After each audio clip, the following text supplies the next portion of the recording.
അപ്പൊ guys എന്റെ bright to B ആണ്. അപ്പൊ നമ്മള് ആ ഒരു സംഭവം ഇവിടെ വെളിപ്പെടുത്താൻ പോവാണ്. എനിക്ക് പിന്നെ സുന്ദരിയായ ഒരു അനിയത്തിണ്ടാവുമ്പോ ഞാൻ ജീവിതത്തിലെ വേറൊരു വൈത്തിരിയിലേക്ക് കയറാൻ ഇവിടെ നടക്കുന്നതായിരിക്കും ഓരോലോചിക്കുന്നത്. അസ്സലാമലൈക്കും. നമ്മള് ആദ്യത്തെ സ്റ്റോക്ക് എടുക്കാൻ വന്നാണ്. സാധനം ഇഷ്ടപ്പെട്ട് ഇട്ടോക്കൊക്കെ പ്രത്യേകിച്ച് അങ്ങനെ ഇട്ടോക്കാനൊന്നും പറ്റില്ല. പക്ഷെ ഞാനായോണ്ട് എനിക്ക് ഇട്ടോക്കാനൊക്കെ സമ്മതിക്കും ഇവിടെ. ഡ്രസ്സാണ്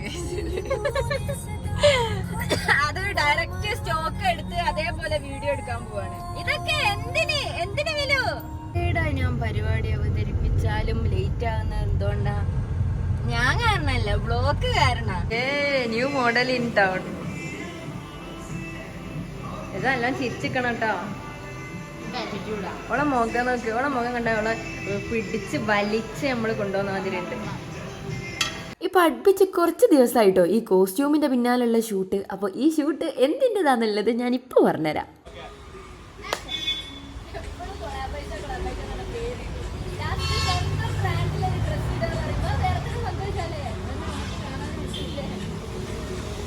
നമ്മളിതിനാ സസ്പെൻസ് ആക്കി വെക്കുന്നത്. ഇതിലിപ്പോ പറഞ്ഞില്ലേ ഗൈസ്.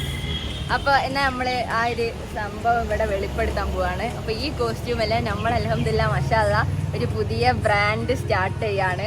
പേര് പറയണ്ട, പേര് നമുക്ക് ലോഞ്ചിനെ സമയത്ത് ഞങ്ങൾ കാണിച്ചു തരാം. സോ എന്തായാലും ഈ കോസ്റ്റ്യൂം നമ്മൾ ഇന്നലെ തൊട്ട് ഇതിന്റെ പുറകെയാണ് കോസ്റ്റ്യൂം ഓരോന്ന് സെലക്ട് ചെയ്യുന്നത്. അപ്പൊ ഇപ്പത്തെ ഷൂട്ടും അതിന് വേണ്ടിയിട്ടുള്ളതാണ്. ഇനി ഞാൻ സസ്പെൻസ് ആക്കില്ല, എന്തായാലും പൊളിഞ്ഞു. ഈ ഇൻസ്റ്റഗ്രാമിലൊക്കെ ഭയങ്കര സ്ലോ മോഷനായിട്ട് മൊഞ്ചിഫിക്കേഷനായി ഇടുന്ന ഈ റീൽസിൻ്റെ പിന്നിൽ ശരിക്കും ഇതാണ് ഇപ്പോൾ നടക്കുന്നത്. കറങ്ങുക, തിരിയുക, നടക്കുക, ചിരിക്കുക. ആകെ എനിക്ക് അറിയുന്ന രണ്ട് സാധനമാണിത്. പുതിയ മോഡൽ വന്നിട്ടുണ്ട്. ഇതല്ല, ഇത് ചീപ്ലി അല്ല ചാപ്ലി മോഡല് ഞാൻ പറയൂല. മോഡലിങ്ങിന് എനിക്ക് താല്പര്യമില്ല. കാരണം ഫോട്ടോഷൂട്ടിനൊക്കെ പോകുമ്പോൾ എന്നെ എത്രയോ പണ്ട് തൊട്ടേ ഫോട്ടോഷൂട്ടിന് എനിക്ക് കൊളാബിട്ടത് അല്ലേ, അതിന് പക്ഷെ നമ്മളെ പോലെയല്ല. പക്ഷെ ഇത് നമുക്ക് വേണ്ടിയിട്ടുള്ള നമ്മളെ സ്വന്തം ഇതിന്. അപ്പം പിന്നെ നമ്മൾ തന്നെ ഇറങ്ങണം. എനിക്ക് പിന്നെ സുന്ദരിയായ ഒരു അനിയത്തിണ്ടാവുമ്പോൾ ഞാൻ വേറെ ആൾക്കാരെ എന്തിനു വിളിക്കുക.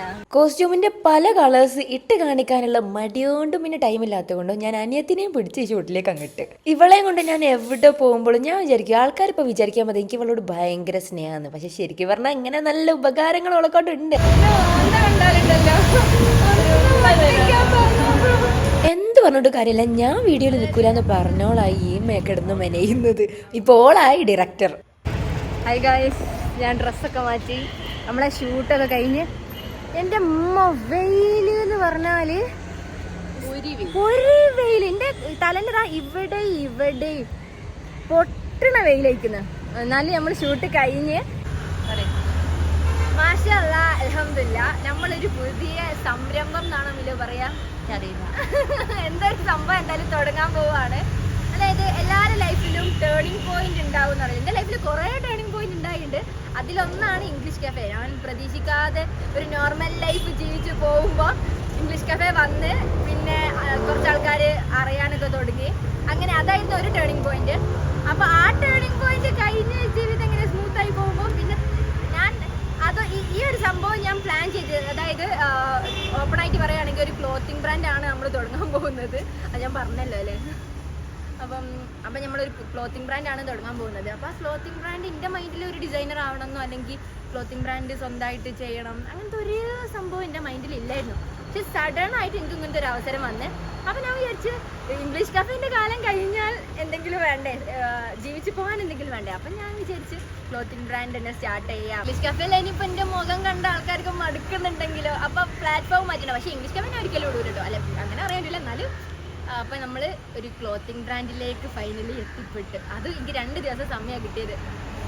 ഇന്നാണ് നമ്മളെ ലോഞ്ചിൽ. ഭയങ്കര ഗ്രാൻഡ് പരിപാടിയായിട്ട് എല്ലാവരെയും വിളിച്ച് അങ്ങനെ ഒരു പരിപാടിയില്ല. ഉപ്പനെയും ഇതിൻ്റെ മെയിൻ സംഭവം ഉപ്പക്കും ഉമ്മക്കും ഞാനൊരു അതായത് ഇന്ന് ഷൂട്ട് ഉണ്ട് എന്നാണ് പറഞ്ഞത്. നമ്മളൊരു കഫേയിലാണ് ചെറുതായിട്ടൊരു അറേഞ്ച്മെൻ്റ് ആണ് ചെയ്തിട്ടുള്ളത്. കാരണം വലിയ പ്ലാൻ ചെയ്യാൻ ഇവൻ്റ് ആയിട്ട് നടത്താനൊന്നുള്ള ടൈമൊന്നും കിട്ടില്ല. കാരണം പെരുന്നാൾ അടുക്കുകയാണ്. അപ്പോൾ ഉപ്പക്കും ഉമ്മക്കും ഞാൻ ഇതിലേക്ക് ഇങ്ങനെ ഒരു ക്ലോത്തിങ് ബ്രാൻഡ് സ്റ്റാർട്ട് ചെയ്യാന്ന് പറഞ്ഞിട്ടുണ്ട്. പക്ഷെ ഇന്നാണ് ലോഞ്ച് അറിയില്ല. അപ്പോൾ ഇന്ന് നമുക്ക് വെറുതെ കുറേ കാലമായില്ലേ നമ്മളെവിടെയും പുറത്തു പോയിട്ട്. അപ്പോൾ നമുക്ക് ബീച്ചിൽ ഒന്ന് പോവാം, ഫുഡും കഴിക്കാന്ന് പറഞ്ഞിട്ടാണ് ആ കഫേയിലേക്ക് കൂട്ടിക്കൊണ്ടുവരുന്നത്. എന്തായാലും എന്തായാലും നമുക്ക് ബാക്കി വിശേഷങ്ങളൊക്കെ അവിടെ എത്തിയിട്ടാണ്. അപ്പൊ guys, എന്റെ ബ്രൈറ്റ് ടു ബി ആണ്. കല്യാണം കഴിക്കാനുള്ള ആഗ്രഹം കൊണ്ടാണോ അറിയില്ല, തൊള്ള തുറന്നാലും ഈ ഡ്രസ്സ് ചെയ്താലും ബ്രൈറ്റ് ടു ബി അല്ലെങ്കിൽ കല്യാണം അതേ വായെന്ന് വരുന്നുള്ളൂ. അപ്പൊ നമ്മളെ ജീവിതത്തിലെ വേറൊരു വൈത്തിരിയിലേക്ക് കയറാൻ പോവാണ്. ഇൻഷാ അല്ലാഹ് സക്സസ് ആവട്ടെ. ഉപ്പയും ഉമ്മയും എത്തിയില്ല. ഞാൻ ഒരാണ് ഫസ്റ്റ് എത്തിയത്. നമ്മൾ ഈ ലൊക്കേഷനിൽ എത്തിയില്ല. പക്ഷെ ഇങ്ങോട്ടേക്ക് കയറാൻ സമ്മതിച്ചില്ല. അവരോട് അവിടെ സ്റ്റാർബക്സിന്റെ അടുത്ത് നിൽക്കാനാണ് പറഞ്ഞത്. നോക്കാം ഇപ്പൊ എത്തും. Hello, I excited guys. പൊക്കാനുള്ള സാധനമാണ്, പക്ഷെ ഞാൻ പൊക്കാൻ സമ്മതിക്കില്ല. കണ്ടേ ഉണ്ടാവുമല്ലോ, കാറ്റിങ്ങനെ പറക്കുന്നുണ്ട്. ചെറുതായിട്ട് പുറത്തുനിന്ന് ഇങ്ങോട്ടേക്ക് നോക്കിയപ്പോ കണ്ടാന്നൊരു സംശയം. ഉമ്മന്റെ റിയാക്ഷൻ വീഡിയോ എടുക്കാനാ വൈമന് നിറച്ച് ക്യാമറമാൻ ഉള്ളത്. ഡൗട്ട് അടിക്കും. എന്തായാലും കാര്യം കത്തും. സംഭവം ഈ സ്പോട്ട് നമ്മൾ ബുക്ക് ചെയ്തതാണെങ്കിലും അവിടെ കല്യാണ ഡ്രസ്സൊക്കെ ഇട്ട് വേറെയും കുറേ ഫോട്ടോഷൂട്ടൊക്കെ നടക്കുന്നുണ്ടായിരുന്നു. അപ്പോൾ ഉപ്പയും ഉമ്മയും വന്നപ്പം ഓര് വിചാരിച്ചിട്ടുണ്ടാവും ഞാൻ സർപ്രൈസ് ആയിട്ട് ചെക്കനെയും കൊണ്ടാണ് വന്നത്. അതുകൊണ്ട് കയറിയ പാടെ ഓരുടെ എക്സ്പ്രഷൻ എന്താണെന്ന് എനിക്ക് പോലും മനസ്സിലായില്ല. സന്തോഷമാണോ, സങ്കടമാണോ, ഇമോഷണലാണോ, മൊത്തത്തിലൊരു കിളി പോയ എക്സ്പ്രഷനാണ് കണ്ടിട്ട് എനിക്ക് തോന്നിയത്. ഇത്രയൊക്കെ കണ്ടിട്ടും അവിടെ എന്താ നടക്കുന്നതെന്ന് ഒരു കാര്യവും പിടി കിട്ടില്ല എന്ന് ഓരോ മുഖത്തുനിന്ന് മനസ്സിലായി. കേക്ക് ഉണ്ട്, ബർത്ത്ഡേ ആണോ അല്ല, ആനിവേഴ്സറി ആണോ അതുമല്ല, പിന്നെ ഇപ്പം എന്താ ഇവിടെ നടക്കുന്നതെന്നായിരിക്കും ഓരോ ആലോചിക്കുന്നത്. അപ്പോൾ കൂടുതലൊന്നും പറയാതെ എക്സ്പ്ലനേഷൻ ഒന്നും കൊടുക്കാതെ നമ്മൾ പരിപാടിയിലേക്ക് അങ്ങ് കടന്ന്. ഞാനിപ്പോൾ M.Pharm ഫസ്റ്റ് ഇയർ ആണ്. ഇംഗ്ലീഷ് കഫേ ഉണ്ട്, സോഷ്യൽ മീഡിയ, ഇൻസ്റ്റഗ്രാം, യൂട്യൂബും ഉണ്ട്. ഇനി 4ാമതൊരു ടാസ്ക് ആയിട്ടാണ് ഈ ക്ലോത്തിങ് ബ്രാൻഡ് സ്റ്റാർട്ട് ചെയ്യുന്നത്. ഞാൻ കുറേ വട്ടം ആലോചിച്ച് എന്നെക്കൊണ്ട് നടക്കുമോ അല്ലെ ഞാൻ പകുതി വെച്ച് പോവുമോ എന്നൊക്കെ. പക്ഷെ രണ്ടും കൽപ്പിച്ച് ഞാൻ അങ്ങ് തുടങ്ങിയതാണ്. പ്ലാനിങ് മാത്രമേ ഉണ്ടായിരുന്നു. എന്താവുന്ന ഒന്നും അറിയില്ല. നമ്മളെ കൊണ്ട് നടക്കുന്നത് എന്താ, എന്തെങ്കിലും ഒരു കാര്യം തുടങ്ങുക എന്നുള്ളതാണ്. ബാക്കിയെല്ലാം പഠിച്ചവൻ്റെ കയ്യിലാണ് സക്സസ് ആകുമോ ഇല്ലേ എന്നുള്ളതൊക്കെ. പിന്നെ എൻ്റെ കാര്യങ്ങളിൽ ഉമ്മൻ്റെ റോൾ എന്താണെന്ന് ചോദിച്ചാൽ ഫുഡ് ഉണ്ടാക്കി തരുന്നത് പോരാഞ്ഞിട്ട് തൊള്ളയിലേക്ക് കടുത്തി തരൽ വരെ ഉമ്മൻ്റെ ടാസ്ക്കാണ്. പിന്നെ ഉപ്പയാണെങ്കിൽ ഞാൻ എന്ത് ചെയ്താലും ശരിയായിരിക്കും എന്നുള്ള വിശ്വാസത്തിൽ എന്നെ എൻ്റെ ഇഷ്ടത്തിന് വിട്ടോളും. അതുകൊണ്ടാണ് ശരിക്കും പറഞ്ഞാൽ ഞാൻ ഈ നിലയിൽ നിൽക്കുന്നത്. അല്ലെങ്കിൽ ഇപ്പോൾ 18 വയസ്സിലും കെട്ടിച്ച് വിട്ട് 5 മക്കളെ ഉമ്മ ആയേനെ. എന്തെങ്കിലും 2 വാക്ക് എൻ്റെ ഉപ്പനോട് പറയാൻ പറഞ്ഞാൽ മൂപ്പരൊരു പ്രസംഗം അങ്ങ് തുടങ്ങും. അക്ഷരസ്ഫുടത എന്നൊക്കെ പറഞ്ഞാൽ മൂപ്പര പ്രസംഗം കേട്ടാൽ മതി. പക്ഷെ ഉമ്മയാണെങ്കിലോ സൂപ്പർ, അമേസിങ്, അടിപൊളി, അതേ ഉമ്മക്കറിയുള്ളൂ. ഇത്ര പോലും പരിപാടി സെറ്റ് ആവുമെന്ന് വിചാരിച്ചില്ല. കാരണം ഇന്ന് രാവിലെയാണ് ഈ സാധനങ്ങളെല്ലാം അറേഞ്ച് ചെയ്ത് സെറ്റ് ആയത്. പിന്നെ യൂട്യൂബിലാണെങ്കിലും ഇൻസ്റ്റയിലാണെങ്കിലും ഡെയിലി അപ്ലോഡ് പോലും ചെയ്യുന്നില്ല. എപ്പോഴെങ്കിലും 2 വീഡിയോസ് ഇട്ട് പോകുന്നു. എങ്കിൽ പോലും അത്രയും ലവും സപ്പോർട്ടും ചെയ്യുന്ന നല്ല ആൾക്കാർ ഓഡിയൻസ് ആയിട്ട് എനിക്ക് കിട്ടിയിട്ടുണ്ട്, അൽഹംദുലില്ലാ. അപ്പോൾ നിങ്ങളുടെ അതേ സപ്പോർട്ട് എൻ്റെ ഈ ദൈഷിലും ഉണ്ടാവുമെന്ന് ഞാൻ വിശ്വസിക്കുന്നു. ഇതാണ് എൻ്റെ പുതിയ മോഡൽ, ഇതാണ് എൻ്റെ ചെറിയ മോഡൽ.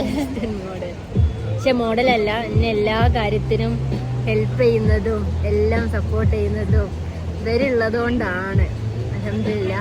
പക്ഷെ ചിലപ്പോൾ നല്ലോണം എൻ്റെ അടുത്ത് നിന്ന് കേൾക്കലുണ്ട് കേട്ടോ. ഇന്നലൊക്കെ ഒരു വീഡിയോ എടുത്തരാൻ പറഞ്ഞപ്പോൾ എത്തിയതാ പോയിക്കുന്നു. അങ്ങനെ ഉണ്ടാവും. പിന്നെ കയ്യും കാലം പിടിച്ച് ഒന്നും എടുത്തിട്ടുണ്ടെങ്കിൽ ഒരു വീഡിയോ എടുത്തിട്ടുണ്ടാകെ പറയണം. ലോജിന്റെ കേക്ക് സ്വന്തം തിന്ന് വെത്തില്ലേ ഫുള്ള്. അത് കുഞ്ഞു കഷ്ണോ. ഞാൻ ഷുഗർ കട്ടില്ല നാളെ തൊട്ടില്ലേ അമ്മ. എല്ലാരും ഇന്നലെ ഇവിടുന്ന് ഷുഗർ ഇല്ല, ചായ കുടിക്കരുത് എന്നൊക്കെ പറഞ്ഞ ആളാ. ഈ ചായ രാവിലെ ഒരു ചായ കുടിച്ചാലല്ലേ ഒരു ഉന്മേഷം കിട്ടുക. എന്നിട്ട് രാവിലെ എനിക്ക് ഈ തടിയെത്തി അയക്കുന്നു വേണ്ടാന്ന് പറഞ്ഞ ഒരു ചായ തന്നില്ല. എൻ്റെ കണ്ണിൻ്റെ ഇവിടെ വേദനായിട്ട് വയ്യ. ആടെ വേറൊരു ബ്ലോഗർ പുതിയ ബ്ലോഗർ മക്കളെ മാതിരിയാ വിചാരം.